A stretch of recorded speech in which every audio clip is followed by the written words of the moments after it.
Sa number 6, wala bala kamo sang internet, wala man sang landline.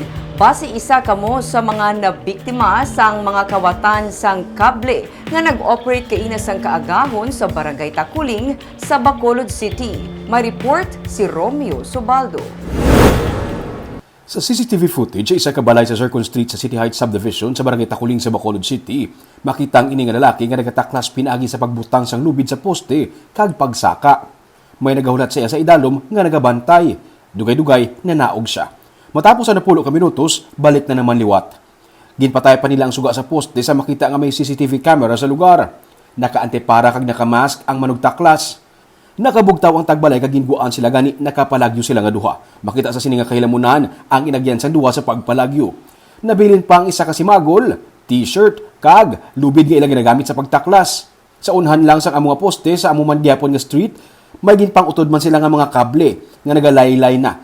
Ang kable sa siningadalan pakadto sa poste nga ilagin saka amo ang luyag nila nga kuhaon. Sunod sa chief ng Police Station 6 nga si Police Major Leo Estopa, ang saway sa sulod sa mga kable amo ang ginalaga sa mga kawatan kay ila ini nga ginapakilo.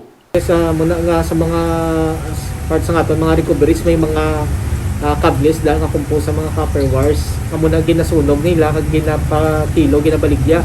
Kainas ang kaagahon, may gunrespondihan man ang Police Station 6 nga kawatan sa mga kable sa 7th Road sa Puente Bello Subdivision pero nakapalagyo ang mga suspect when na-recover sila nga kable.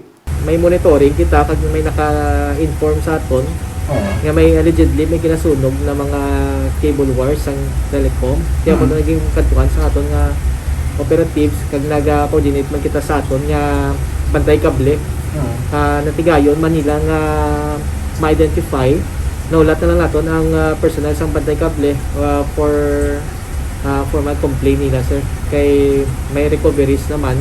Ila pa ginahibalo kun bala palarehos lang ang suspect sa duha ka mga kinawatay nga kaso. Ila na nga ginistorya ang mga manug-scrap sa palibot kay i-report gilayon sa pulis kung may magbaligya sa mga ginsunog nga mga saway sa ila. Ang scrapan nga madakpan nga nagapamakan sa kinawatan nga mga saway, ang sarang man makasuhan sunod sa PNP. Dugang pa ni Estopa, may 4 na sila ka mga kawatan sang kable nga ginpangkasuhan upod ang bantay kable task force. Bangod sang halit sa mga kawatan, may mga pamalay sa among area nga wala sang internet connection kag landline.